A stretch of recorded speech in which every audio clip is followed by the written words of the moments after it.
Hey guys, hope you're holding up all right. Back for story for week number 6. So this story about my older brother Drew and my younger cousin Sean, and they would how they would do this punching battle. So we were in college back for the summer, and they were both raft guides. So Drew's a year and a half older than me, and Sean's a year younger than me. And Drew is about my size, not anymore, but was at this time. So pretty big and strong. Was playing middle linebacker at Colorado State, and Sean's like probably 6 foot, 170 pounds or something like that, but like wiry strong. And so they started doing this thing over the summer where they would do basically that all summer was like a punching tag game or whatever. So they would punch each other and they'd try to hit this spot in the shoulder. If you hit it, then your arm just goes numb.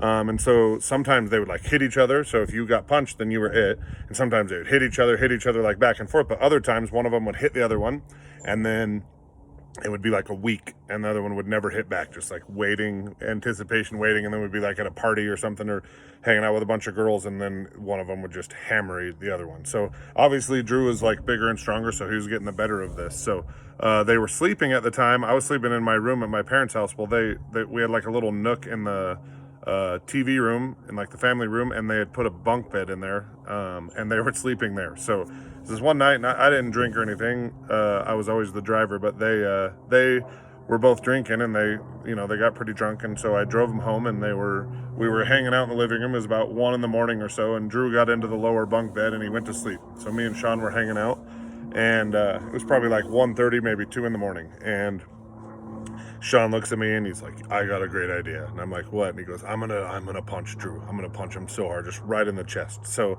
I'm like, "Sean, I don't know if that's a great idea, man. I don't know if that's a great idea." And he's like, No, this is great. This is a great idea." So Drew's like sleeping on his back. So Sean crawls on top of him, like knees on either side of him, and he punches him as hard as he can in the chest.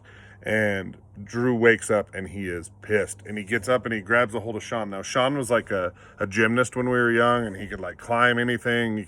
And he was like a cat. You could not knock him down. So Drew gets up and he's just roaring mad, and he grabs Sean and he like throws him, and Sean lands on his feet, and Drew's like so pissed. So he picks him up again and he spins him and he throws him, and Sean hits the wall. And his elbow hits into the wall, and it just breaks this big hole in the wall, and Sean hits the ground and he falls down, and Drew's like, "Yes!" Like he knocked him down. He's so excited, right? And I'm just sitting here watching this whole thing. So my dad comes out. He's in his underwear and he's like, "What's going on out here?" And go to bed. And so we're all just kind of cracking up at this point. So Drew and Sean notice that the wall has been broken. So they go look at the wall, and they're literally like drunk problem solving, just staring at the wall, like looking at it like for like 5 minutes, just facing away from me. And I'm exhausted, but it's just too funny to leave. So they're sitting there looking at this wall, trying to problem solve for like 5 minutes. And finally my brother Drew's like, I got it. So he goes into the basement. I have no idea what's going on. He comes back up, and he's got a newspaper clipping like cut out, laminated, of himself, not even in a frame or anything, and it's like of his high school basketball playing career.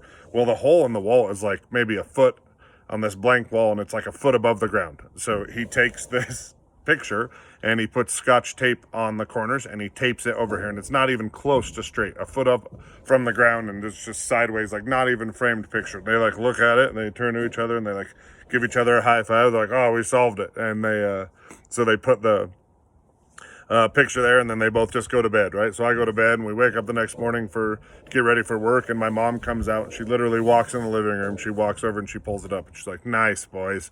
It took her about 10 seconds to figure it out. So anyways, just thought that was a pretty funny story. So hope you guys are holding up okay. If you get a chance, maybe do some FRQs this week. We're 2 weeks away from the test. It's crunch time. If you've been doing your work, you might see that a lot of the problems are similar to ones we've done before. I love you guys. I miss you. I wish we could be together in person. Just keep doing the best you can, all right?